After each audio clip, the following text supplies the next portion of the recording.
والتين والزيتون وطور سينين وهذا البلد الأمين জিব্রাইলের নাম হয়ে গেল আল আমিন। যে মক্কায় সর্বপ্রথম কোরআন অবতীর্ণ করা হয়েছে মক্কাতুল মুকাররমার নামটাও আল আমিন। যে হাবিবুল্লাহর কাছে মহান আল্লাহ রাব্বুল আলামিন কোরআনুল কারীম অবতীর্ণ করেছেন সেই পয়গম্বরের নামটাও আল আমিন। জুরকুন সুবহানাল্লাহ। ইয়া মুহাম্মদ জগত জালা, ইয়া মুহাম্মদ জগত জালা, কমলিওয়ালা তোমারি নাম, মদিনা ওয়ালা তোমারি নাম। এই পৃথিবীর নামেরই ঢঙ্কা, এই পৃথিবীর নামেরই ঢঙ্কা, সবারই সেরা তোমারি নাম, কমলিওয়ালা তোমারি নাম। ফকির দরবেশ বাদশাগণের, ফকির দরবেশ বাদশাগণের গলারি মালা তোমারি নাম, কাউসারওয়ালা তোমারি নাম। লৌহে মাহফুজে আছে যে লেখা, লৌহে মাহফুজে আছে যে লেখা, মিমেরি দ্বারা তোমারি নাম, আলামিন উপাধি তোমারি নাম। লা ইলাহা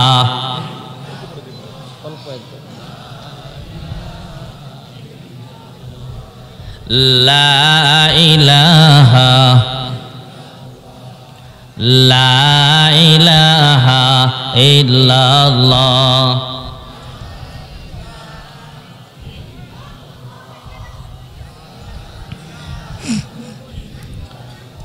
अल्लाह अल्लाह का मुबारक नाम है, अल्लाह अल्लाह का मुबारक नाम है, अल्लाह अल्लाह आशिकों का काम है। मन गुंजम दर ज़मीनो आसमा, लेके गुंजम दर क़ुलूबे मोमिना। ला इलाहा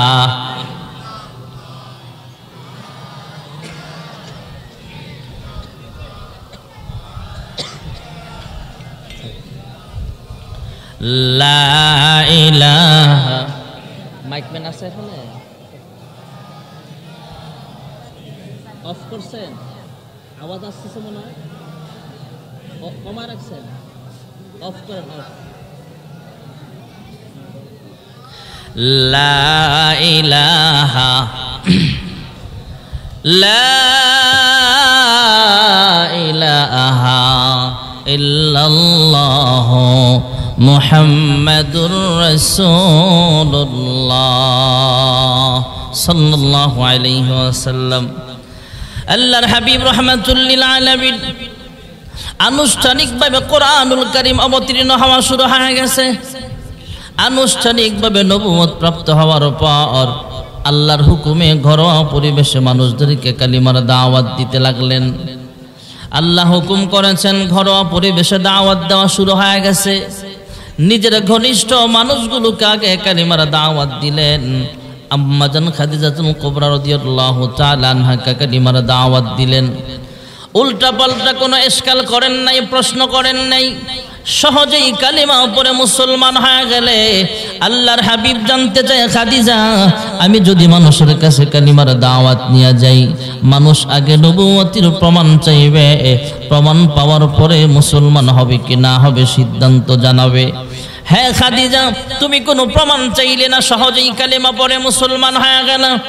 আম্মা জান খাদিজাতুল কুবরা রাদিয়াল্লাহু তাআলা আনহা জানায়া দিলেন, ওগো আমার প্রাণের স্বামী গো, ইয়া রাসূলুল্লাহ, ইয়া হাবিবাল্লাহ, মানুষ আগে প্রমাণ চায়, প্রমাণ পাওয়ার পরে মুসলমান হবে কি না হবে সিদ্ধান্ত নিয়ে জানাবে। আর আমি খাদিজা বহু আগে থেকেই প্রমাণ নিয়ে অপেক্ষায় ছিলাম, আপনি কখন বলবেন নবুয়ত প্রাপ্ত হয়েছেন, আর আমি খাদিজা সঙ্গে সঙ্গে কালিমা পড়ে মুসলমান হয়ে যাব। আল্লাহর হাবিবের আরেকজন ঘনিষ্ঠ মানুষ হযরত আবু বকর সিদ্দিক রাদিয়াল্লাহু তাআলা আনহু, আল্লাহর হাবিবের ছোট্টবেলার সাথী, যৌবনকালের সাথী, নবুয়ত প্রাপ্ত হওয়ার পর মক্কি জিন্দেগীর সাথীও ছিলেন আবু বকর, হিজরতের রাতের সাথীও ছিলেন আবু বকর, গারে সুরের সাথীও ছিলেন হযরত আবু বকর, মাদানী জিন্দেগীর সাথীও ছিলেন আবু বকর। ইন্তেকালের পরে আল্লাহর হাবিবের রওজা আতসারের সাথীও হলেন আবু বকর। জুরকুন সুবহানাল্লাহ। দুই সাথীকে পাশে নিয়ে হায় ঘুমিয়ে আছেন নিঝুম নিরালায়, সারা দাও রাসূলুল্লাহ রওজা পাকের কিনারে। আল্লাহর হাবিবের বন্ধু মানুষ আবু বকরকে কালিমার দাওয়াত দিলেন, তিনিও মুসলমান হয়ে গেলেন। সুবহানাল্লাহ। আল্লাহর হাবিব জানতে চাইলেন, আবু বকর, আমি যদি মানুষের কাছে কালিমার দাওয়াত নিয়ে যাই, মানুষ আগে নবুয়তির প্রমাণ চাইবে, প্রমাণ পাওয়ার পরে মুসলমান হবে কি না হবে সিদ্ধান্ত জানাবে। কিন্তু আবু বকর, তুমি উল্টা পাল্টা কোনো প্রশ্ন করো নাই, ভেবে চিন্তেও পরে জানাইবা এমন কথাও বলে নাই। দাওয়াত দিলাম তো কালিমা পরে মুসলমান হয়ে গেলা। আল্লাহর হাবিবের কাছের সাহাবী আবু বকর ডাক দিয়া কয়, ইয়া রাসূলুল্লাহ, ইয়া হাবিবাল্লাহ, আপনি জিন্দেগিতে কোনোদিন একটা মিথ্যা কথা কখনো বলেন নাই। যুরকুন সুবহানাল্লাহ।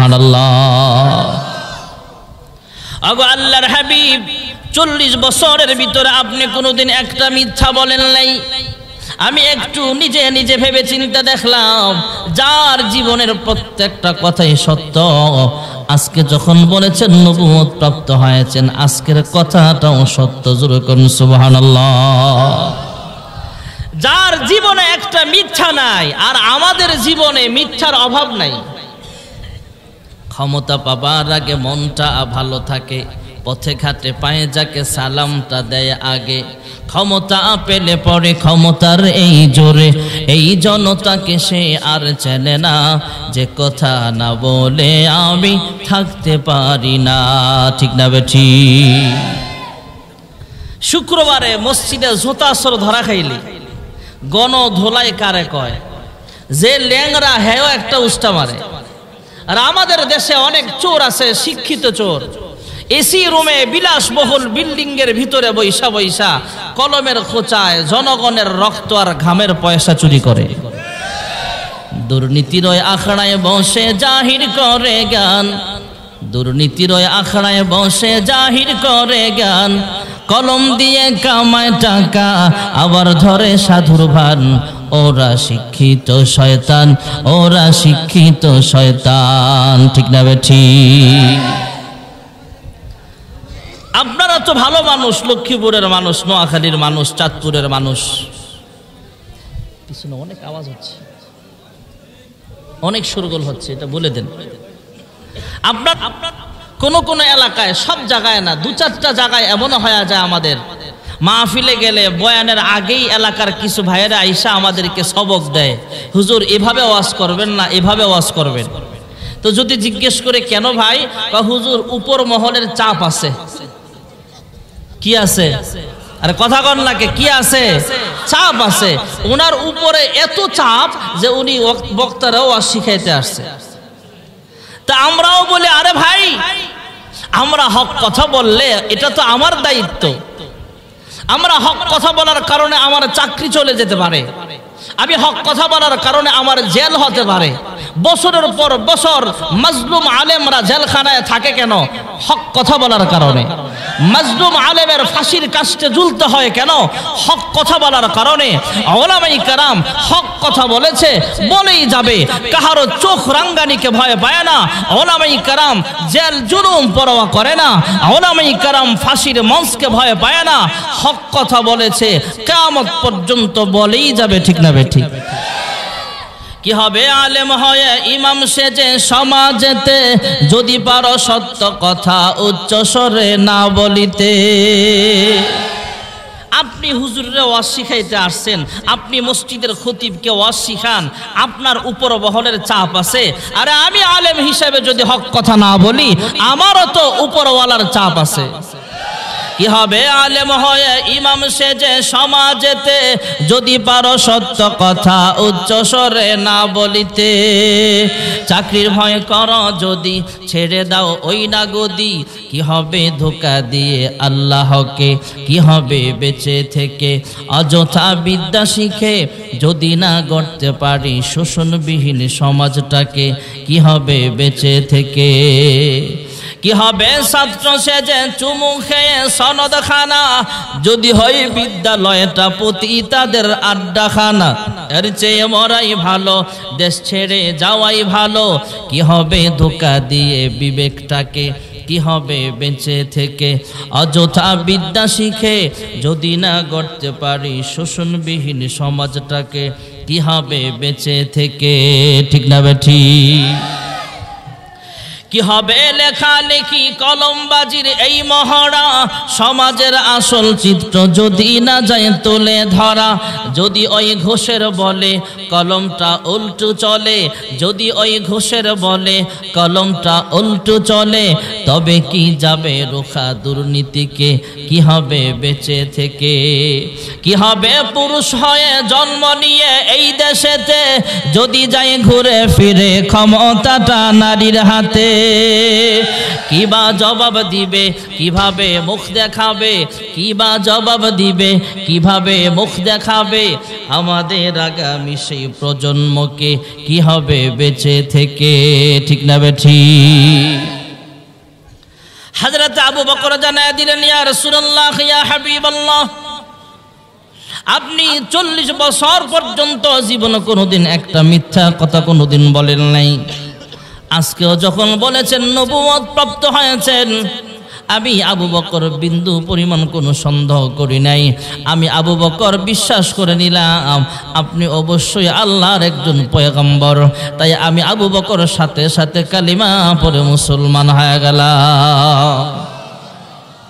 আল্লাহর হাবিব ঘনিষ্ঠ মানুষদেরকে কালিমার দাওয়াত দিতে লাগলেন। ভাইয়েরা আমার, মুসলমানের সংখ্যা 1 জন 2 জন 3 জন 4 জন এমন করতে করতে প্রায় 40 জনের কাছাকাছি হয়ে গেল। মাত্র 40 জন। কয়জন? আমাদের চাইতে আরো কম। এখানে কি 40 জন আছেন না আরো বেশি? পুরা পৃথিবীতে মুসলমানের সংখ্যা মাত্র 40 জন ছিল। আল্লাহর হাবিব রাহমাতুল লিল আলামিনের কাছে সংবাদ পৌঁছানো হলো, ইয়া রাসূলুল্লাহ, ইয়া হাবিবাল্লাহ, কাফেররার ক্ষমতা আছে, পাওয়ার আছে, টাকার বল আছে, মানুষের শক্তি আছে। তাই গরিব মুসলমানদের বাড়ি ঘর ভাঙচুর করা হয়, গরিব মুসলমানের উপরে জুলুম করা হয়, অত্যাচার করা হয়।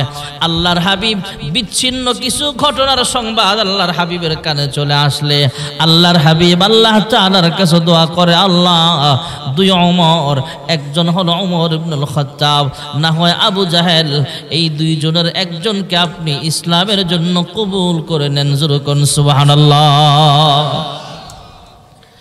এদিক দিয়ে মক্কাতুল মুকাররমায় গোপন বৈঠক চলতেছে।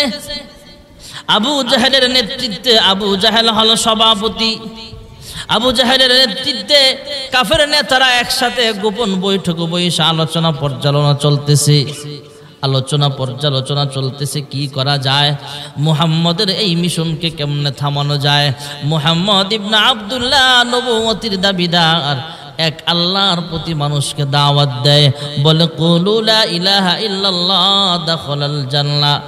এক আল্লাহর পথে মানুষকে দাওয়াত দেয়, এক আল্লাহর পথে মানুষকে দাওয়াত দিতে যায় ভাই ভাইয়ের ভিতরে ঝগড়া, ভাই আর ভাইয়ের ভিতরে যেমন ঝগড়া, বাবা আর সন্তানের ভিতরেও ঝগড়া, স্বামী স্ত্রীর মধ্যেও ঝগড়া লাগায়া দিছে, প্রতিবেশীর সঙ্গে প্রতিবেশীর ঝগড়া শুরু হয়ে গেছে। মুহাম্মদ ইবনে আব্দুল্লাহর এই মিশনকে কেমনে থামানো যায়, কিভাবে এর থেকে আমরা নিষ্কৃতি পেতে পারি, কেমনে ইসলামের দাওয়াত দেওয়া বন্ধ করা যায়, এমন ষড়যন্ত্র বর্তমানেও যখন আছে না না। আবু জাহেলের নেতৃত্বে সবাই ডাক দেয়া বলে, হ্যাঁ আবু জাহেল, যেহেতু মিটিং বসছেন, একজন দাঁড়ায়া বলে আমার একটা পরামর্শ আছে। কয় কি পরামর্শ? কয় মুহাম্মদ ইবনে আব্দুল্লাহকে বাড়ি ঘর ছাড়া করে দেন, মুহাম্মদ ইবনে আব্দুল্লাহকে দেশান্তর করা হোক।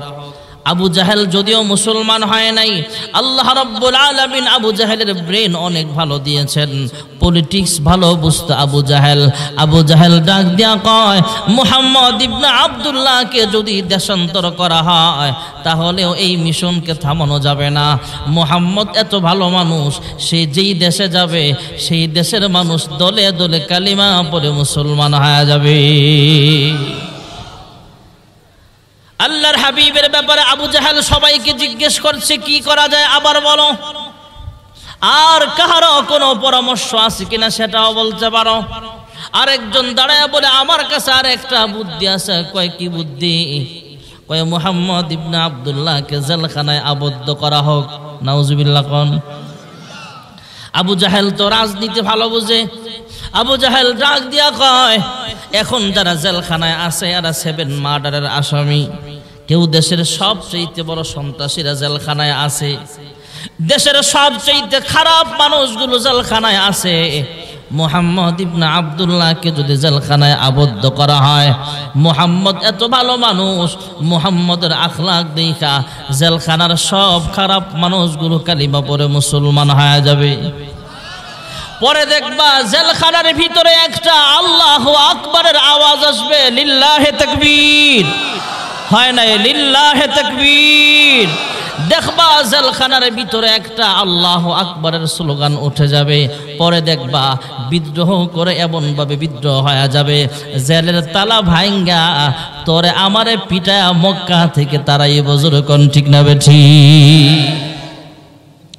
আমরা না বুঝলো, আবু জাহেল বুঝছে। সে ডাক দিয়া কয় মুহাম্মদকে জেলখানায় ভৈরাও কোনো ফায়দা নাই। অন্যান্য নেতারা আবু জাহেলকে সম্বোধন করে বলে হ্যাঁ আবু জাহেল, আমাদের কোনো পরামর্শই যদি আপনার কাছে ভালো না লাগে তাহলে আমাদেরকে জিজ্ঞেস করে কি লাভ? আপনি একটা সিদ্ধান্ত জানায় দিলেই তো হয়ে যায়। এবার আবু জাহেল দাঁড়ায় ঘোষণা দিয়া দিল, কে পারবা মুহাম্মদের মাথা কাইটা আনতে? নাউজুবিল্লাহ করলা। বিনিময়ে 100 লাল উট পুরস্কার দেওয়া হবে। নাউজুবিল্লাহ জোরে কোন। 100 লাল উট মানে বর্তমান বাজারে 100টা প্যারাডু গাড়ি। আমরা যে গাড়ি দিয়া চলি 20 লাখ 30 লাখ, সেকেন্ড হ্যান্ড হলে আরো কম দামি, একদম যে নতুন গাড়ি তাও দেখা যায় 60 লাখ 70 লাখ টাকা। আর আমাদের দেশের এমপি মন্ত্রীদের গাড়ি আরো কম দাম না আরো অনেক বেশি?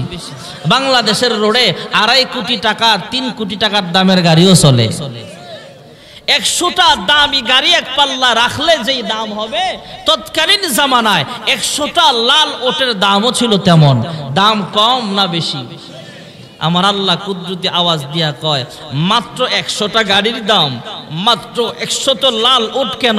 আমার আল্লাহর দরবারে আল্লাহর হাবিবের এত দাম, কুল কায়নাত 7 আসমান 7 জমিন পোটলা বানায়া এক পাল্লায় রাখলে আর এক পাল্লায় যদি আল্লাহর হাবিবের 2টা জুতা মোবারক রাখা হয়, আল্লাহর হাবিবের 2টা জুতার দাম আল্লাহর কাছে বেশি ভারী হয়ে যাবে। 100 লাল উট পুরস্কার ঘোষণা করা হলো। মজমার ভিতরে একজন নওজোয়ান যুবক, শক্তিশালী সাহসী যুবক দাঁড়ায় গেল। যিনি দাঁড়াইলেন তিনি ছিলেন হযরত ওমর ইবনুল খাত্তাব রাদিয়াল্লাহু তাআলা আনহু। হযরত ওমর দাঁড়ায় বলে, হে আবু জাহেল, সবার সামনে যেমন ওয়াদা করেছো, সবার সামনে যেমন কমিটমেন্ট করেছো, ওয়াদা করেছো 100 লাল উট পুরস্কার দেওয়া হবে, তুমি 100 লাল উট পুরস্কার রেডি রাখো, আমি যাব আর আসবো, মুহাম্মদের মাথা কাইটা নিয়ে আসবো। নাউজুবিল্লাহ কোন। রওনা হয়ে গেলেন তলোয়ার নিয়ে। ভাইয়ারা আমার, পথির মধ্যে আল্লাহর নবীর একজন গরীব সাহাবীর সাথে দেখা হয়ে গেল। গরীব সাহাবী ডাক দিয়া কয়, হযরত ওমর কোথায় যাও? হ্যাঁ ওমর, কোন পথে রওনা হয়েছে তলোয়ার হাতে নিয়া? ওমর ডাক দিয়া কয়, সামনে থেকে সরে দাঁড়াও, আজকে মুহাম্মদের সাথে আমার একটা শেষ ফয়সালা হবে। কয় কি অপরাধ করেছেন মুহাম্মদ? হযরতে ওমর ডাক দিয়া কয়, মুহাম্মদ ইবনে আব্দুল্লাহ এমন ভাবে আগুন লাগাইছে, ভাই ভাইয়ের ভিতরে দ্বন্দ্ব লাগায়া দিছে, বাবা আর সন্তানের ভিতরে ঝগড়া লাগায়া দিছে, স্বামী আর স্ত্রীর ভিতরে ঝগড়া, প্রতিবেশীর সাথে ঝগড়া লাগায়া দিছে। মুহাম্মদকে আজকে মরতে হবে, মুহাম্মদের মাথা কাইটা আনতে পারলেই আমি 100 লাল ও পুরস্কার নিতে পারবো। আল্লাহর নবীর সাহাবীর কলিজায় কামড় মারছে, ডাক দিয়া কয়, ওমর মুহাম্মদের আগুন নিবাইতে যাও, যেই আগুন লাগাইবার কারণে মুহাম্মদ ইবনে আব্দুল্লাহকে হত্যা করার ঘোষণা আসছে, সে আগুন তোমার ঘরে লাগছে, খবর নাও। তোমার ঘরের আগুন আগে নিবাও, পরে পরের ঘরে যাও। জোরে কোন সুবহানাল্লাহ। আগে তোমার নিজের ঘর সামলাও। হযরত ওমরের মেজাজ আরো গরম হয়ে গেল, জিজ্ঞেস করতেছেন, আমার ঘরে আবার কি আগুন লাগাইলো? আল্লাহর নবীর সাহাবী জানায় দিলেন, ওমর একটু আগে জানতে পাইলাম তোমার বোন ফাতেমা আর তোমার বোনের জামাই কালেমা পড়ে মুসলমান হয়ে গেছে।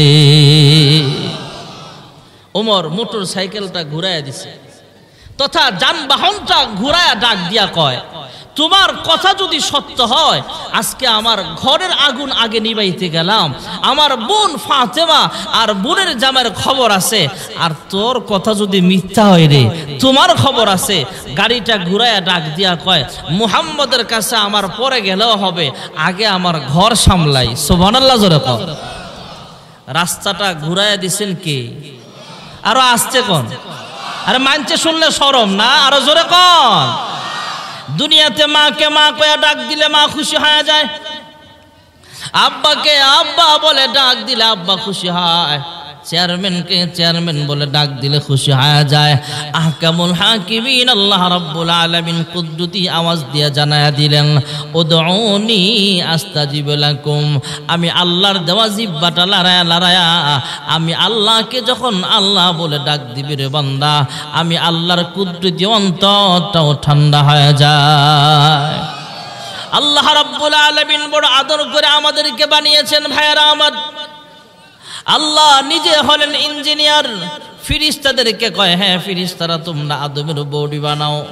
আয় আল্লাহ, আদমের বডিটা কেমনে বানাইলে আপনি খুশি হবেন?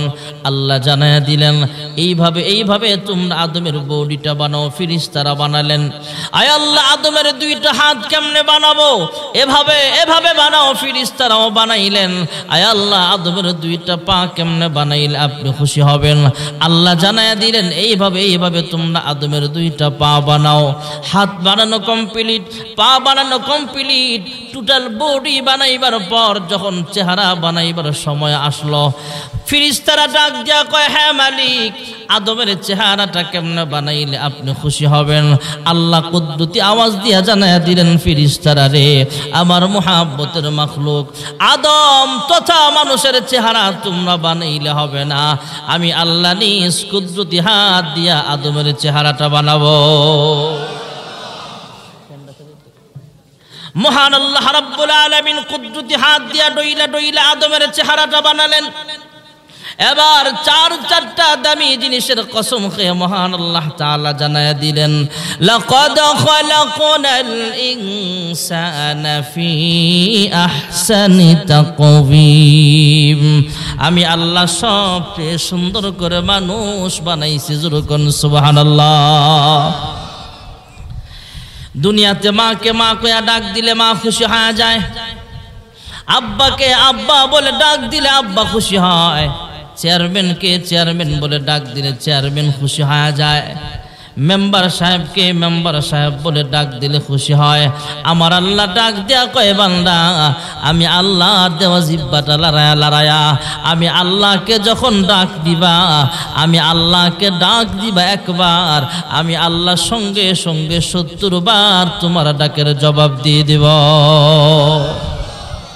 তোমার নামে মধুর গানে হৃদয়ে ভরে যায়, তোমাকে পড়ে গো মনে ভোরের হাওয়ায়।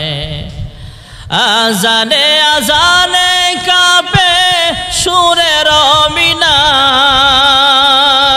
বয়ে চলে নদী শূন্য কিনার তোমার নামের সিফাত মনটা না রাহায় তোমাকে পড়ে গো মনে ভোরের হাওয়ায় জোরে ডাক দেন আল্লাহ। ওমরের রাস্তাটা ঘুরাইয়া দিছেন কে? আর জোরে কোন কে? আল্লাহ রাব্বুল আলামিন ওমরের মেজাজ ঘুরাইয়া দিলেন, রাস্তাও ঘুরাইয়া দিলেন। ওমর ডাক দিয়া কয় তোমার কথা যদি সত্য হয় তাহলে মুহাম্মদের সাথে আমার রফা দফা পরে করলেও হবে, আগে আমার ঘর সামলাতে হবে। হযরত ওমর ইবনুল খাত্তাব বোন ফাতেমার দরওয়াজার সামনে গেলেন, আওয়াজ দিলেন দরওয়াজা খোলার জন্য। আওয়াজ দেওয়ার আগে ভেতরে কারা যেন কোরআন তেলাওয়াত করছিলেন। কোরআন তেলাওয়াতের আওয়াজ ওমরের কানের মাধ্যমে অন্তর পর্যন্ত আল্লাহ পৌঁছায়া দিয়েছেন। ভেতরে কে যেন মধুর কণ্ঠে তেলাওয়াত করছিলেন, তাহা মা আনজালনা আলাইকাল কুরআনা লিতাশকা। এবানি সকলের নয় শুধু মুমিনের, যারাই চলবে মেনে ফল পাবে কোরআনের। ঘরে বলো কিবা রাষ্ট্রে বলো, ঘরে বলো কিবা রাষ্ট্রে বলো, অশান্তি দূর করে শান্তি আনে সমাধান। ঠিক না বেঠি? হযরত ওমর ইবনুল খাত্তাব এবার দরওয়াজায় আওয়াজ দিলেন। যেই কারি সাহেব ওমরের বোন ফাতেমার ভগ্নিপতিকে কোরআন শিখাচ্ছিলেন তিনি আড়ালে লুকায়া গেলেন।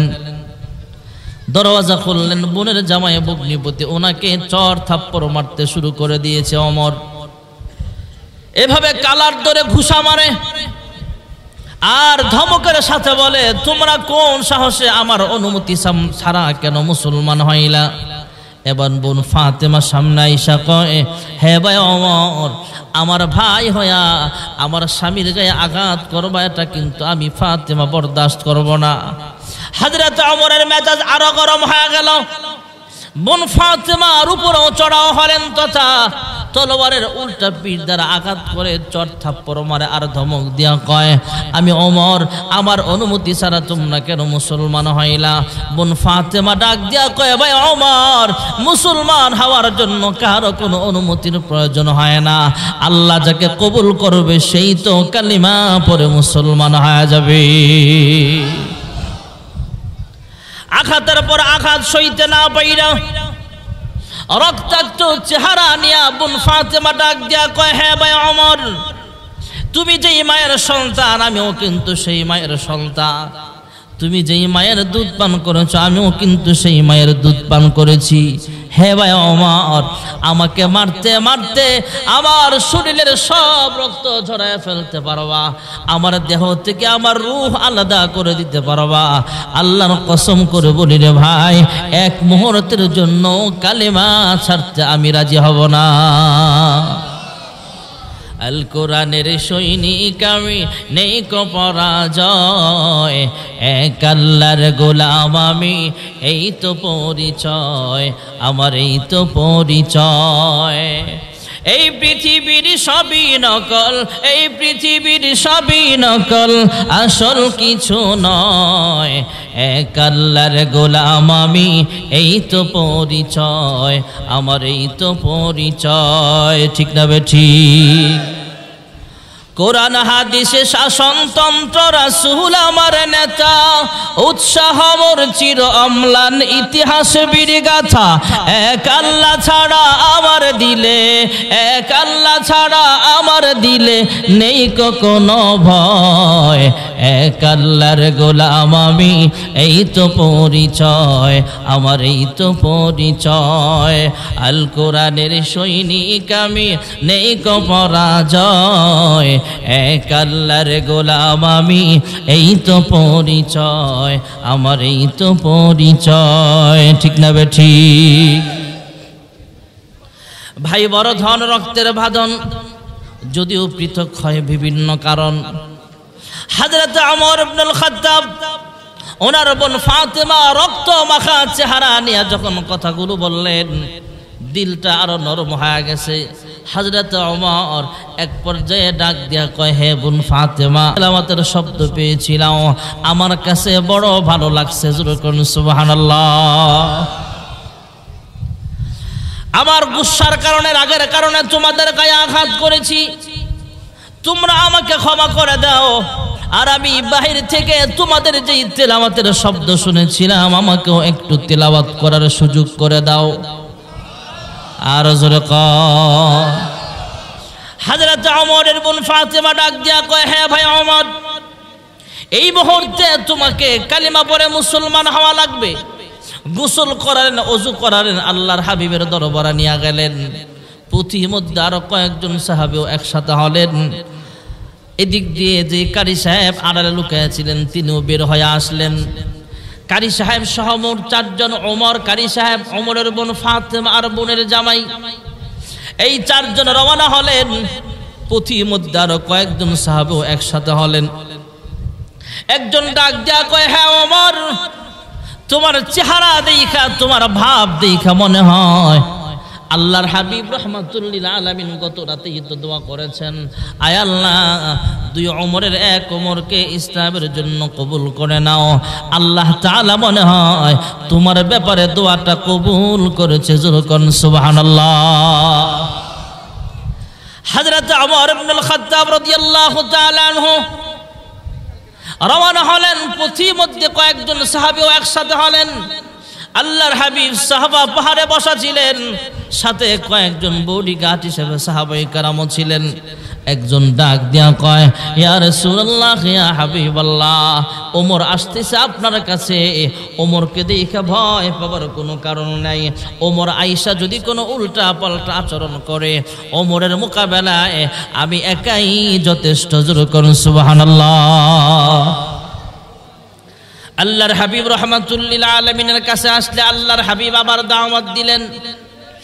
এক পর্যায়ে হযরত ওমর মুসলমান হয়ে গেলেন। ওমর ডাক দিয়া জিজ্ঞেস করলেন, ইয়া রাসূলুল্লাহ, ইয়া হাবিবাল্লাহ, ওগো আল্লাহর হাবিব, এই মুহূর্তে আমার কি আমল? আল্লাহর হাবিব জানায়া দিলেন, ওমর, আমরা যখন নামাজ আদায় করি তুমিও আমাদের সাথে নামাজ আদায় করবা। আমরা যখন কোরআন পড়ি তুমিও আমাদের সাথে কোরআন পড়বা। আমরা চুপে চুপে কালিমার দাওয়াত দেওয়া লাগে, গোপনে গোপনে নামাজ পড়া লাগে, গোপনে গোপনে কোরআন তেলাওয়াত করা লাগে।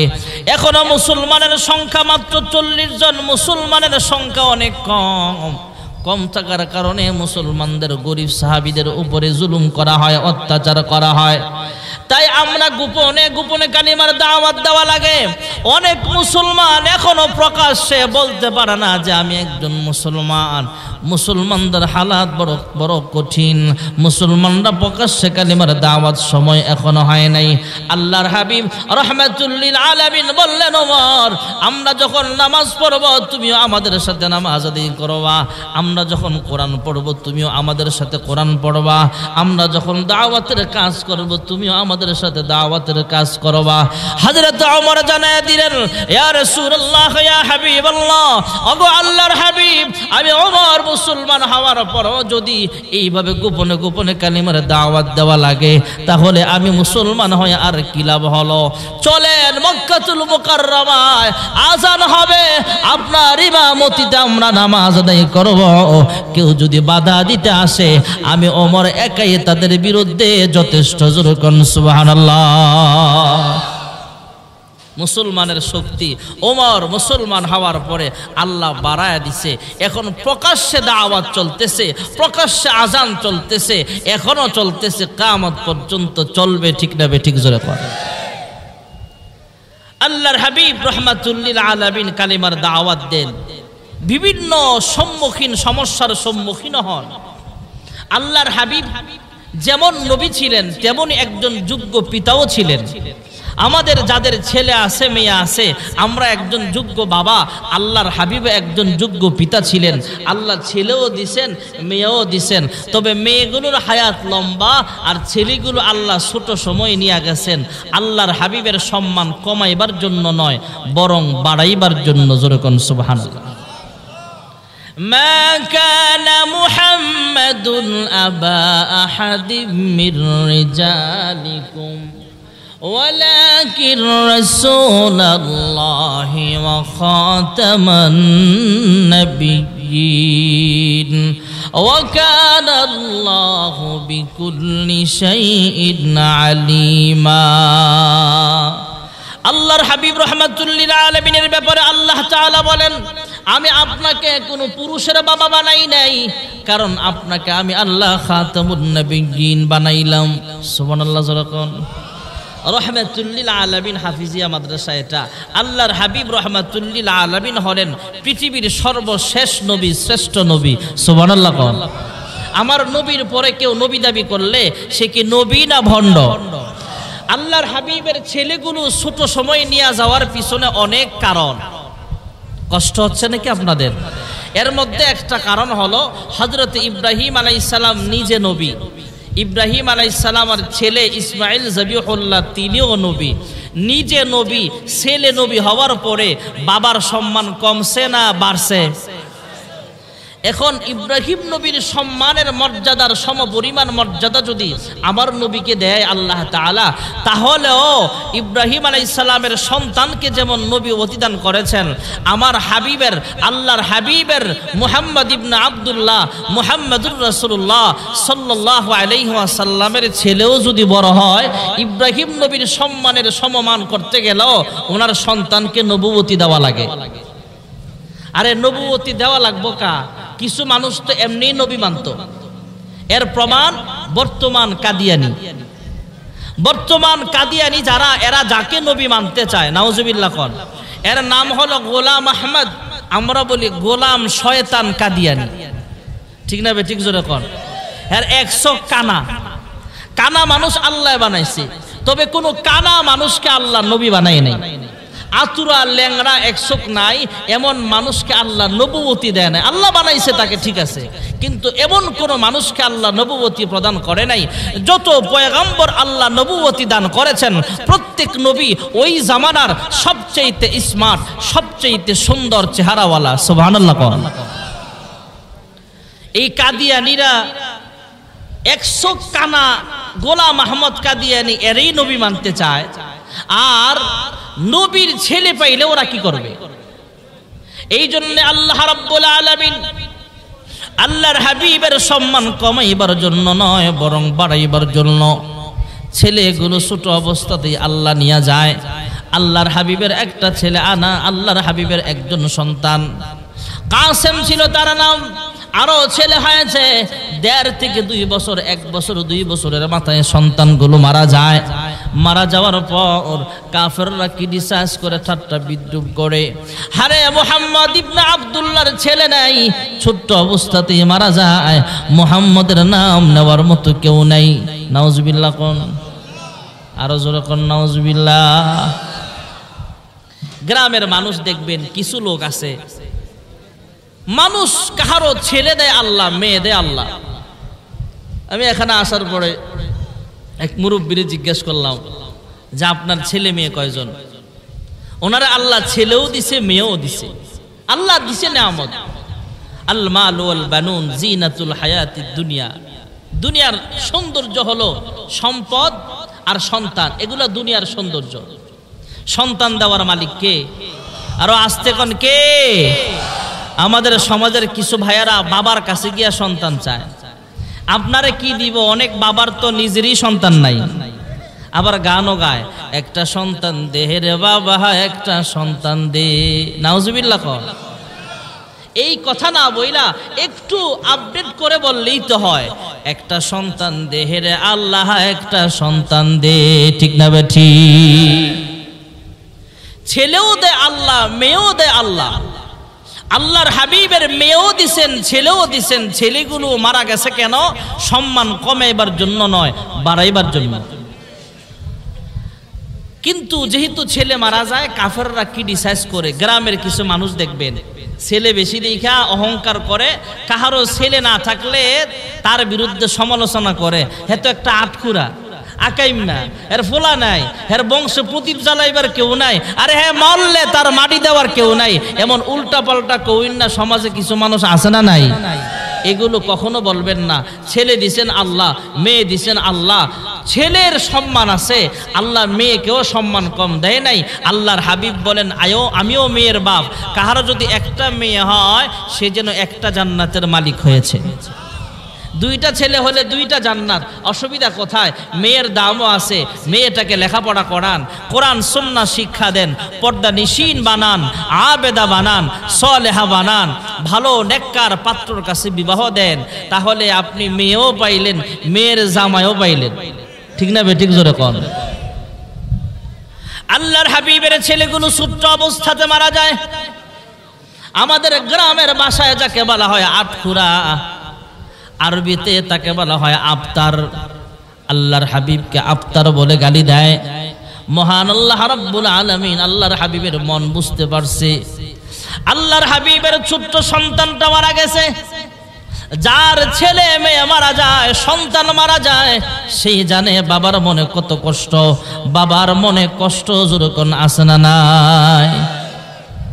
সন্তানের লাশের চাইতে ভারী কোনো লাশ নাই বাবার কাঁধে। যার সন্তান মারা গেছে সে জানে সন্তানের লাশ কত ভারী।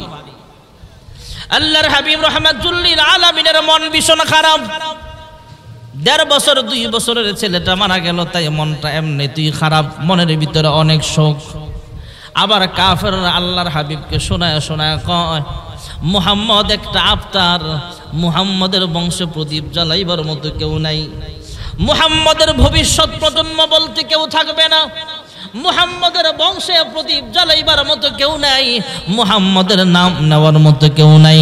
মুহাম্মদ একটা আটখুরা, মুহাম্মদ একটা আফতার। আল্লাহ তাআলা আমার তেলাওয়াতকৃত ছোট্ট সূরা কোরআনুল কারীমের সূরাতুল কাউসার 3 আয়াত বিশিষ্ট সূরা, এই সূরাটা জিবরাইল আমিনকে দিয়া পাঠায়া দিলেন। জিবরাইল শোনায়া দিলেন, ইন্না আ'তাইনাকাল কাউসার ফাসাল্লি লিরাব্বিকা ওয়ানহার ইন্না শানিআকা হুয়াল আবতার। সুবহানাল্লাহ। আল্লাহর হাবিবের ছেলে মারা গেছে, মনটা খারাপ। এই মুহূর্তে সান্ত্বনা দেওয়ার জন্য আল্লাহ এই আয়াতগুলো নাজিল করেছেন, সূরা কাউসার নাজিল করেছেন। ইন্না আ'তাইনাকাল কাউসার, আমি আপনাকে কাউসার দিলাম। কাউসারের অনেকগুলো ব্যাখ্যার মধ্যে একটা ব্যাখ্যা হলো, আমি আল্লাহ আপনাকে হাউজে কাউসার দিলাম। সুবহানাল্লাহ জোরে কইতেন না? মধুর চাইতেও মিষ্টি, দুধের চাইতেও সাদা, মেশক আম্বরের চাইতেও সুগ্রাণ হাউজে কাউসারের পানি। আল্লাহর হাবিব রাহমাতুল লিল আলামিন সাহাবায়ে কেরামদেরকে জানায়া দিলেন, ও সাহাবায়ে কেরাম, আল্লাহ তাআলা হাউজে কাউসার আমাকে দান করেছেন, হাউজে কাউসারের মালিকানা আল্লাহ আমাকে দিয়েছেন।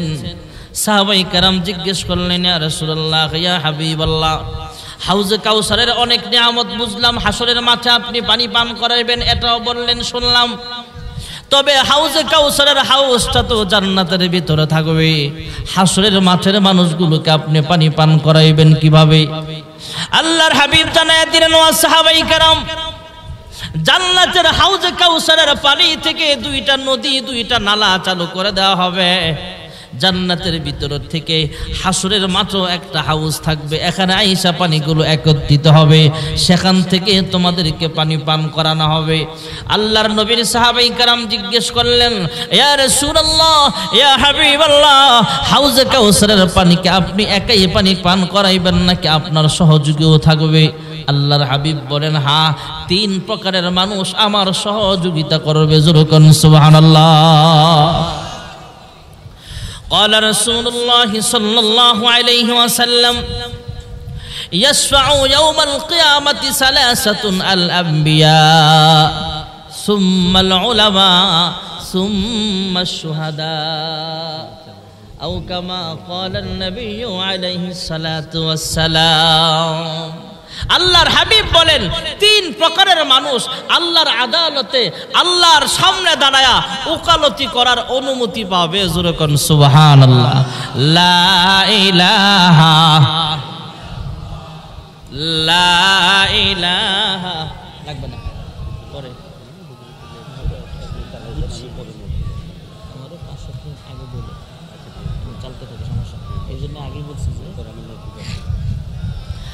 লা ইলাহা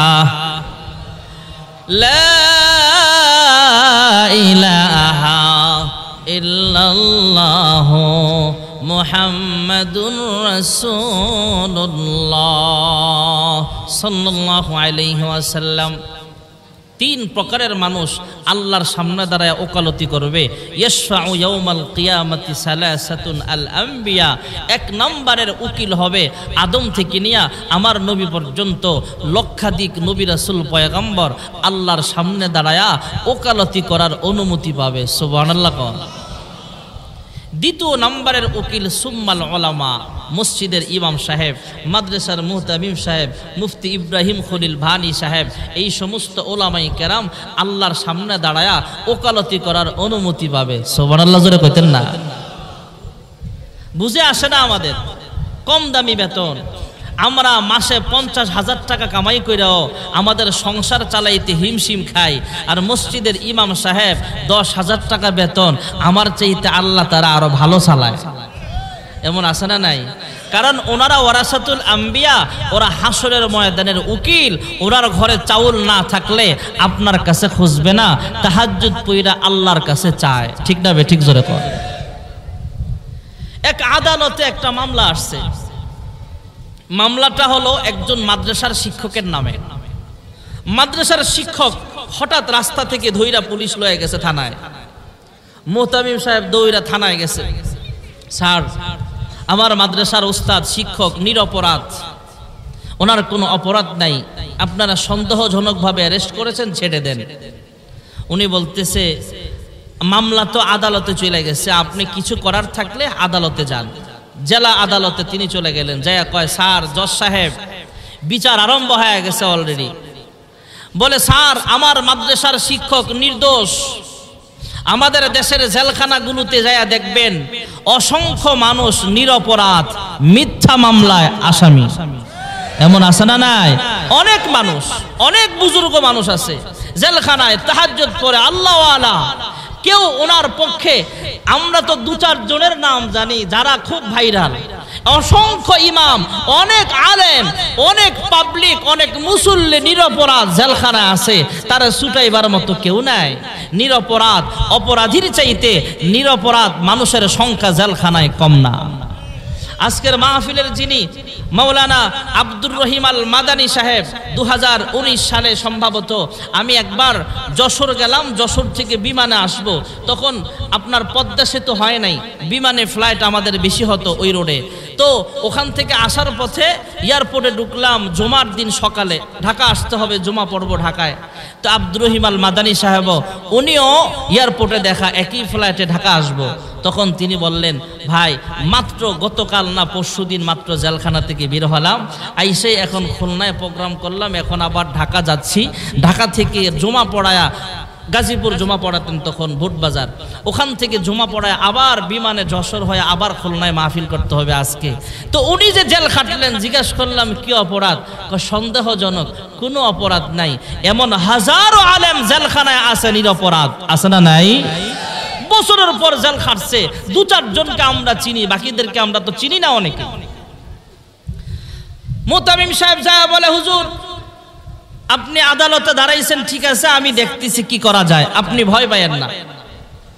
আদালতের জজ সাহেবকে বললেন, জজ সাহেব আবার মাদ্রাসার ওস্তাদ নিরপরাধ, কোনো দোষ নাই, ওনাকে ছেড়ে দেন। কয় উকিল লাগবে, এই জজের আদালতে উকিল লাগবে, উকিল ছাড়া কথা বলা যাবে না। উনি বললেন আমি নিজেই ওকালতি করব। অন্য অন্য উকিলরা মুখে রুমাল দিয়া হাসে, হুজুর মানুষ আইছেন ওকালতি করতে, হ্যাঁ ওকালতি পড়ছেন জীবনে? হুজুর মানুষ তো ডাক দিয়া কয় ওকালতি পড়ছি মানে হেদায়ার আইন ছাড়া আমেরিকাও চলা সম্ভব না। এরা যতটুকু দরকার ততটুকু মানে। কোরআন তো হলো এমন, বেঈমান যদি কোরআনের আইন মেনে চলে তাহলে পরকালে জান্নাত পাবে না, কালেমা ওয়ালা না হওয়ার কারণে, বেঈমান হওয়ার কারণে পরকালে নাজাত পাবে না, তবে দুনিয়াতে আল্লাহ তাকে শান্তি দিবে। আর ইমানদার যদি কোরআন অনুযায়ী দেশ চালায়, সমাজ চালায়, ব্যক্তিগত জীবন চালায়, দুনিয়াতেও শান্তি, পরকালেও জান্নাত। ঠিক না বে ঠিক? জোরে পড়ে। আমি হেদায়া পড়াই 14 বছর ধইরা, হুজুর বলতেছে অতএব আমি ওকালতি করতে পারবো।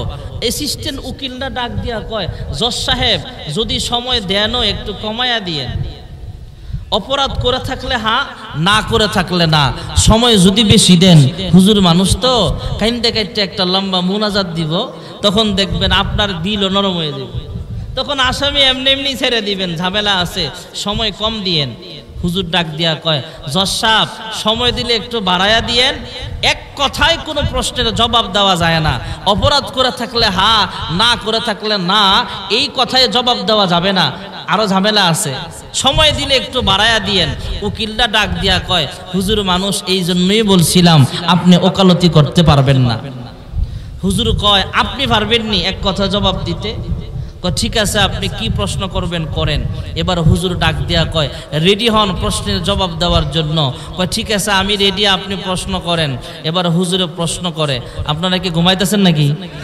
মনোযোগ দিয়া শোনেন। হুজুর প্রশ্ন করতেছে, আপনার আব্বাই যে মানুষের বাড়ির সুপারি গাছে উঠতে আগে সুপারি চুরি করতো, অভ্যাসটা এখনো আসেনি? বুঝেন না মনে হয়? হা কইলেও বিপদ, না কইলেও বিপদ। প্রশ্নের স্টাইলটা দেখেন, মাদ্রাসার মুতামিম প্রশ্ন করে উকিল রে, আপনার আব্বাই যে মানুষের বাড়ির গাছে উঠটা সুপারি চুরি করত, অভ্যাসটা এখনো আছে নাকি?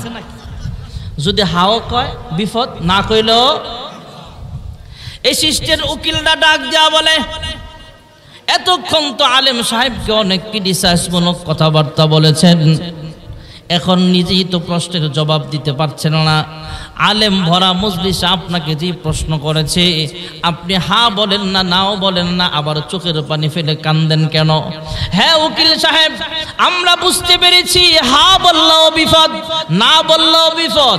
হা বললে আগে সোর আসছিল, এখনো সোর, আর না কইলে আগে সোর ঠিকই আসছিল, আপনি সোরের ঘরের সোর, আর এখন আপনার আব্বাই ভালো মানুষ। হা বললেও বিপদ, না বললেও বিপদ, কেমনে জবাব দিবেন? তবে চোখের পানি ফেলে কান্নার কারণটা জানতে চাই।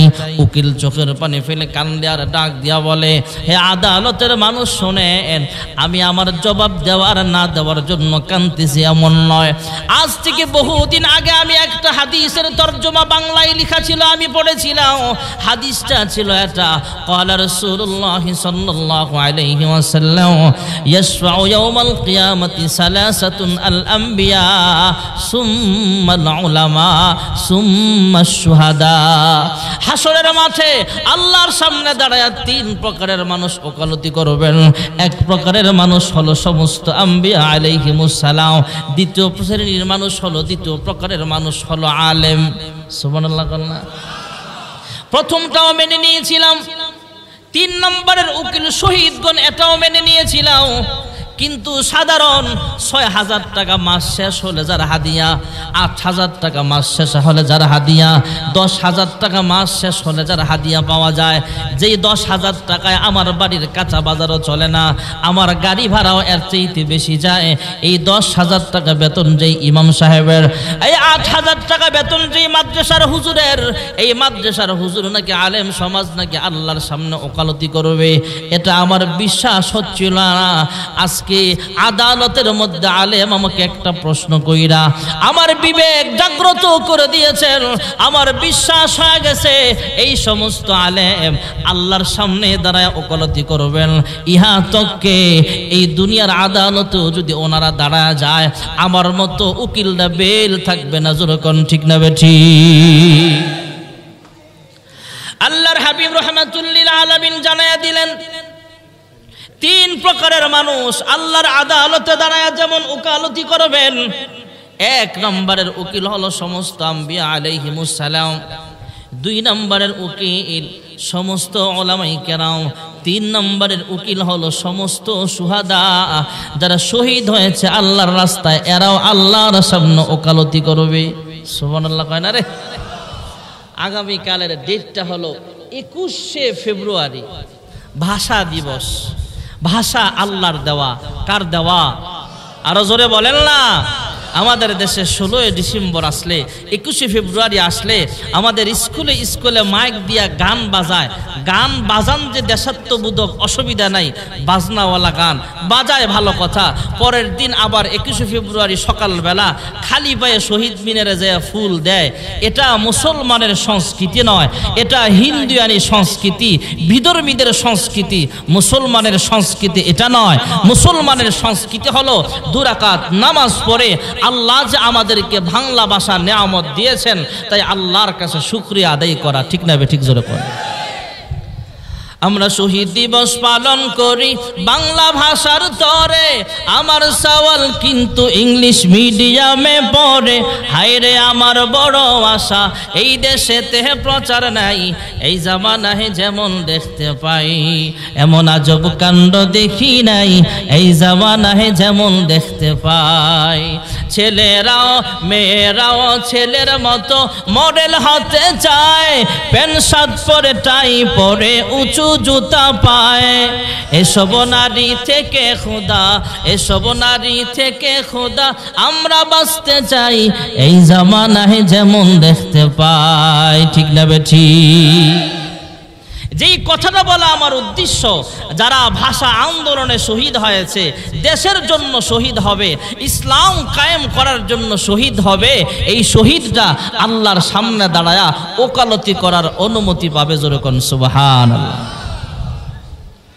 আল্লাহর হাবিব রাহমাতুল্লিল আলামিন সাহাবায়ে কেরামদের প্রশ্নের জবাব দিয়া দিলেন, ও সাহাবায়ে কেরাম, আল্লাহর সামনে দাঁড়ায়া 3 প্রকারের মানুষ যেমন ওকালতি করবেন, তেমনি ভাবে হাসরের মাঠে আল্লাহ রাব্বুল আলামিন আমাকে হাউজে কাউসারের পানি দান করেছেন, তথা হাউজে কাউসার আমাকে দান করেছেন, ঠিক আছে। তবে আমার নেতৃত্বে আদম পয়গম্বর উম্মতদেরকে পানি পান করাইতে থাকবে। শুধু আদম নবী নয়, আদম থেকে ঈসা নবী পর্যন্ত লক্ষাধিক নবী রাসূল পয়গম্বর উম্মতদেরকে যেমন ভাবে পানি পান করাবেন, মাদ্রাসার মুহতামিম সাহেব তার ছাত্রদেরকে মুসল্লিদেরকে পানি পান করাইতে থাকবে, ইমাম সাহেব ওনার মুসল্লিদেরকে পানি পান করাবে, শহীদগণ তার আত্মীয় স্বজন পরিচিত মানুষগুলোকে পানি পান করাইতে থাকবে। যেরকম সুবহানাল্লাহ। নবীদের সংখ্যাই তো মুফাসসিরিন হযরতগণ লিখেন কম পক্ষে 1,24,000 পয়গম্বর, এর চাইতে অনেক অনেক বেশি হওয়ার সম্ভাবনা আছে। যেরকম সুবহানাল্লাহ। নবীগণ পানি পান করাবেন, শহীদগণ করাবেন, আলেমগণ করাবেন, তাহলে তো অনেক মানুষ, কোটি কোটি মানুষকে অন্যদেরকে পানি পান করাবে। আল্লাহর হাবিবের নেতৃত্বে সাহাবায়ে কেরাম জিজ্ঞেস করলেন, ইয়া রাসূলুল্লাহ, ইয়া হাবিবাল্লাহ, পানি পান করাইতে গ্লাস লাগবে, পানি পান করাইতে পেয়ালা লাগবে, তাহলে পেয়ালা পানির গ্লাস আছে কয়টা? সুবহানাল্লাহ কোন না? ঘুমাইতেছেন নাকি আপনারা? আরো জোরে কোন সুবহানাল্লাহ। সাহাবীরা জিজ্ঞেস করলেন, ইয়া রাসূলুল্লাহ, তাহলে পানি খাওয়ার গ্লাস থাকবে কতটা? আল্লাহর হাবিব বলেন, আসমানে তারা আছে যতটা। আরো জোরে কোন?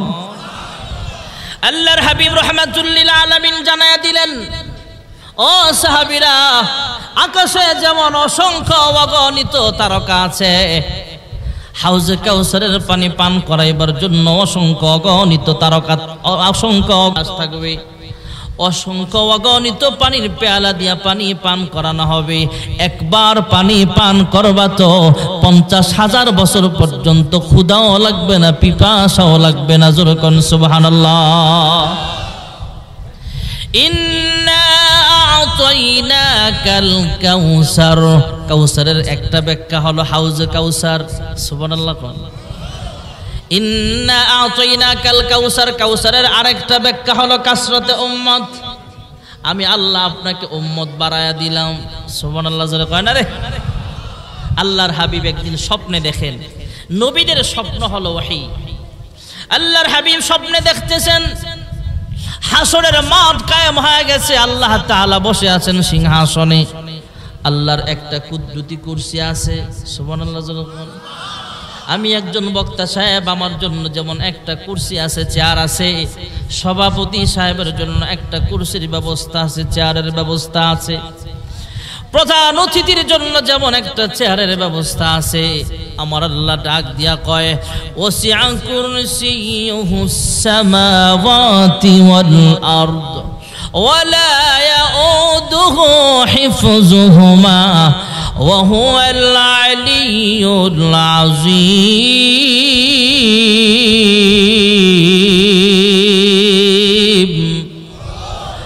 আল্লাহ রাব্বুল আলামিন আয়াতুল কুরসির মাধ্যমে আমাদেরকে জানিয়েছেন আমি আল্লাহরও কিন্তু একটা কুদরতি কুরসি আছে। আল্লাহ তাআলার চেয়ারটা এত বড়, কুরসিটা এত বড়, আমরা মেন যত বড় আমাদের চেয়ারটাও তত বড়। আল্লাহ যেমন সব চাইতে বড়, আল্লাহ তাআলার কুরসিটাও তত বড়। সাত আসমান সাত জমিন পোটলা বানায়া আল্লাহর চেয়ারের মধ্যে রাখলে একটা ছোট্ট টেনিস বলের মতো দেখা যাবে। জোরে কোন সুবহানাল্লাহ। আল্লাহর হাবিব বলেন মহান আল্লাহ রাব্বুল আলামিন কুদরতি আসনে বসবেন, আল্লাহ তাআলা বিচারালয়ে বসবেন। আল্লাহ তাআলার একটা কুদরতি কুরসি আছে। আল্লাহ হাসরের মাঠ কায়েম হয়ে গেছে, আল্লাহ কুদরতি কুরসিতে বসে আছেন। তাকায় দেখলাম আদম নবী উম্মতদেরকে নিয়ে আল্লাহর সামনে দাঁড়ায় গেছে। হযরত ঈসা পয়গম্বর উম্মত নিয়ে সামনে দাঁড়ায় গেছে। সামনে উম্মতের সামনে তিনি দাঁড়ানো, উম্মতদেরকে নেতৃত্ব দিয়ে আল্লাহর আদালতে দাঁড়ায় গেছে, আল্লাহর সামনে সিরিয়াল ধরে দাঁড়িয়ে আছে। হঠাৎ তাকায় দেখলাম 6 লক্ষ উম্মত নিয়ে একজন পয়গম্বর আল্লাহর সামনে চলে আসছে। কয় লাখ? 6 লাখ। সুবহানাল্লাহ জোরে কোন না। আল্লাহর হাবিব জানতে চাইলে জবাব আসলো ইয়া রাসূলুল্লাহ ইয়া হাবিবাল্লাহ এগুলো হলো মুসা নবীর উম্মত। সুবহানাল্লাহ কোন। স্বপ্নের ভিতরে আল্লাহর হাবিব সাজদায় পড়ে গেছে, হ্যাঁ মালিক তাহলে কি আমার চাইতে বেশি উম্মত মুসা নবীর হবে নাকি? মহান আল্লাহ রাব্বুল আলামিন কুদরতি হাত বুলায় বুলায় কুদরতি আওয়াজ দিয়া জানায়া দিলেন ওগো হাবিব আমার, আপনি আর কাঁদবেন না, আপনার মাথা উঠান, সেজদা থেকে মাথা উঠান, মাথা উঠায় সামনের দিকে একটু তাকায় দেখেন। আল্লাহর হাবিব স্বপ্ন ভাঙ্গার পরে ঘুম থেকে জাগ্রত হইয়া সাহাবায়ে কেরামদেরকে জানাইলেন আমি সেজদা থেকে মাথা উঠাইলাম, তাকায় দেখি সামনে অসংখ্য অগণিত মানুষ দেখা যায়, মানুষের ভিড়ের কারণে আসমান পর্যন্ত দেখা যায় না। আল্লাহ জানায় দিলেন হাবিব আমার মন খারাপ করবেন না, যত সামনে মানুষ দেখতেছেন সবগুলো হলো আপনার উম্মত। আল্লাহর হাবিব পিছনে তাকাইলেন, ডাইনে তাকাইলেন, বামে তাকাইলেন, মানুষের ভিড়ের কারণে আসমান পর্যন্ত দেখা যায় না। আল্লাহ জানায় দিলেন ওগো পয়গম্বর মন খারাপ করবেন না, কাঁদবেন না, অসংখ্য অগণিত উম্মত আপনার জন্য বরাদ্দ। জোরে কোন সুবহানাল্লাহ। মুসলমানের সংখ্যা ছিল মাত্র 40 জন। কয়জন? কথা কন না, কয়জন? 40 জন। বাড়তে বাড়তে কেমন মুসলমান। আল্লাহর হাবিব মক্কা থেকে হিজরত করে মদিনায় গেলেন। মাদানী জিন্দেগিতে প্রথম যুদ্ধ সংগঠিত হয়েছিল বদরের প্রান্তরে। মুসলমানের সংখ্যা ছিল 313 জন। কমছে না বাড়ছে? আল্লাহর হাবিব মক্কা বিজয় করার সময় মুসলমানের সংখ্যা ছিল 10,000। কয় হাজার? আল্লাহর হাবিব বিদায় হজ্জের ভাষণ যখন দেন তখন মুসলমানের সংখ্যা ছিল 1.25 লক্ষ সাহাবী। সুবহানাল্লাহ। আরো আসতে কোন। মুসলমান কমছে না বাড়ছে? আমাদের মুসলমান তো বাংলাদেশে কম না বেশি? আমাদের পাশের রাষ্ট্র ভারত, আমি আলহামদুলিল্লাহ এই ফেব্রুয়ারি মাসেও 2 দিনের সফরে গিয়েছিলাম আসামে আর ত্রিপুরা। কুমিল্লা দিয়া কাছে ত্রিপুরা, কুমিল্লার সাথেই আগরতলা, ব্রাহ্মণবাড়িয়া দিয়া কাছে আগরতলা শহর, আর কুমিল্লা শহর দিয়েও ঢুকা যায়, এদিক দিয়েও বর্ডার আছে। তো ওখানে মাহফিলে যায় জানতে পারলাম পুরা ইন্ডিয়াতে, যদি ইন্ডিয়া তো একটা আলাদা রাষ্ট্র, বিশাল রাষ্ট্র, আমাদের 3 দিকে কিন্তু ভারত। এই ভারতে যদি 150 কোটি মানুষ হয়, মুসলমানদের জরিপ অনুযায়ী 50 কোটিরও বেশি আছে শুধু মুসলমান। সুবহানাল্লাহ জোরে কোন না। মুসলমানের সংখ্যা ছিল মাত্র 40 জন, বাড়তে বাড়তে 313 জন, এরপরও হলো 10,000 সাহাবী, এরপর হলো 1.25 লক্ষ সাহাবী। এখন বর্তমান পৃথিবীতে মুসলমানের সংখ্যা হলো প্রায় 200 কোটিরও বেশি। আর জোরে কোন সুবহানাল্লাহ। পৃথিবীর জমিনে 200 কোটি মানুষ, 250 কোটি মানুষ, কিয়ামত পর্যন্ত অসংখ্য অগণিত মুসলমান থাকবে। আল্লাহ জানায় দিলেন ইন্না আ'তাইনাকাল কাউসার। কাউসারের একটা ব্যাখ্যা হলো কাসরাতে উম্মত। আমি আল্লাহ আপনাকে উম্মত বেশি দিলাম। হাসরের মাঠে আল্লাহর হাবিব বলেন সমস্ত নবীরা উম্মত নিয়ে দাঁড়ায়া যাবে, আমি পয়গম্বর আল্লাহর সামনে দাঁড়ায়া যাব, তবে সবচেয়ে বেশি উম্মত নিয়ে আমি পয়গম্বর আল্লাহর সামনে দাঁড়াবো। জোরে করুন সুবহানাল্লাহ। আল্লাহর হাবিব রাহমাতুল লিল আলামিন বলেন সবচেয়ে বেশি উম্মত থাকবে আমার। ইন্না আ'তাইনাকাল কাউসার। কাউসারের আরেকটা ব্যাখ্যা হলো ওয়ালাল আখিরাতু খায়রুল লাকা মিনাল উলা। দুনিয়ার নিয়ামতের চাইতে পরকালীন নিয়ামত আমি আল্লাহ আরো বাড়ায়া দিলাম। জোরে কোন সুবহানাল্লাহ। ইন্না আ'তাইনাকাল কাউসার। কাউসারের আরেকটা ব্যাখ্যা হলো নিয়ামতে কাসির। আমি আল্লাহ আপনাকে নিয়ামত সবচেয়ে বেশি দিলাম। সুবহানাল্লাহ জোরে কোন। ইন্না আ'তাইনাকাল কাউসার। কাউসারের আরেকটা ব্যাখ্যা হলো ওয়ারাফা'না লাকা যিকরাক। আমি আল্লাহ আপনার মান সম্মান, আপনার নামের জিকির আমি আল্লাহ আরো বাড়ায়া দিলাম।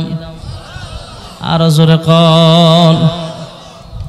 কাফেররা আপনার বলে গালি দেয়, কাফেররা বলে হে মুহাম্মদ তোমার নাম নেওয়ার মতো কেউ নাই, তোমার বংশ প্রদীপ জ্বালাইবার মতো কেউ নাই।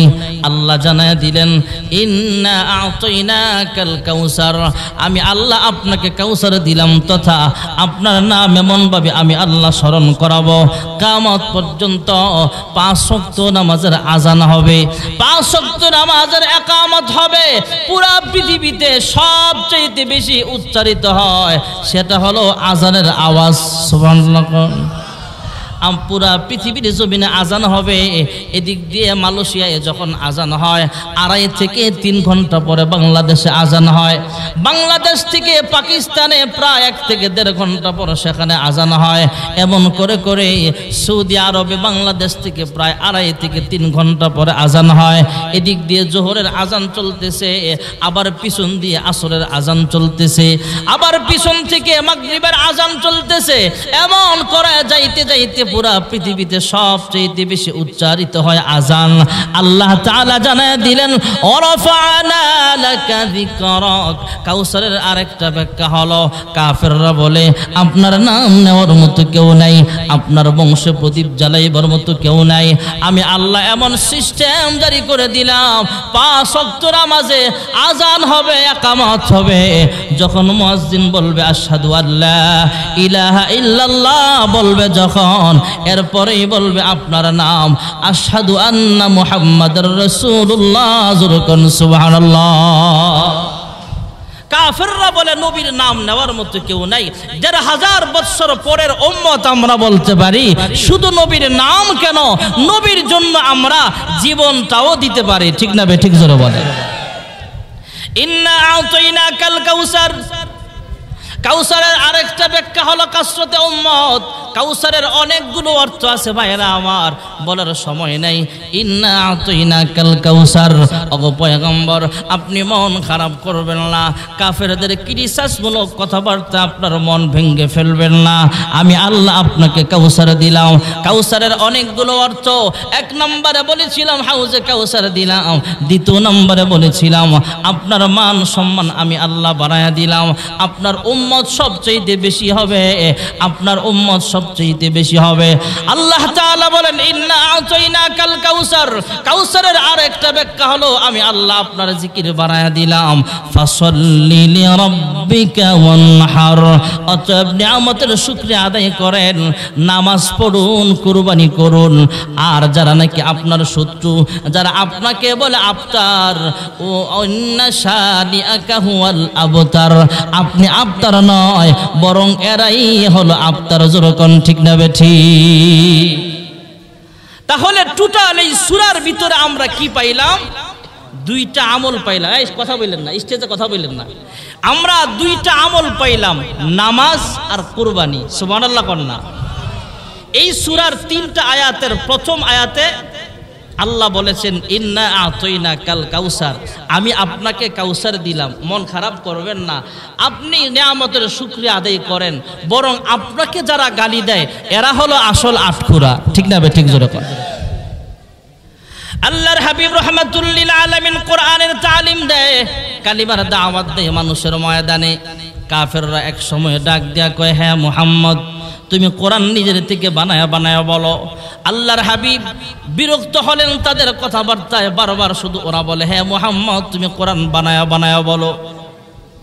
মহান আল্লাহ এই আপনারা স্টেজে কথা বলেন কেন বারবার বলার পর? আল্লাহর হাবিব রাহমাতুল লিল আলামিন বারবার বিরক্ত হয় কাফেরদের এই কথা ক্রিটিসাইজমূলক বক্তব্যে মন খারাপ করে। মহান আল্লাহ রাব্বুল আলামিন কাফেরদের এই কথার জবাবে 3টা চ্যালেঞ্জ করেন। 1 নম্বরের চ্যালেঞ্জ, বিমিসলি হাযাল কোরআন, হ্যাঁ কাফের বেঈমানেরা, মুহাম্মদুর রাসূলুল্লাহ যদি কোরআন বানায়া বানায়া বলতে পারে তাহলে তোমরাও তো বানায়া বানায়া বলো। তোমাদের মধ্যেও তো ভাষাবিদ আছে, দার্শনিক আছে।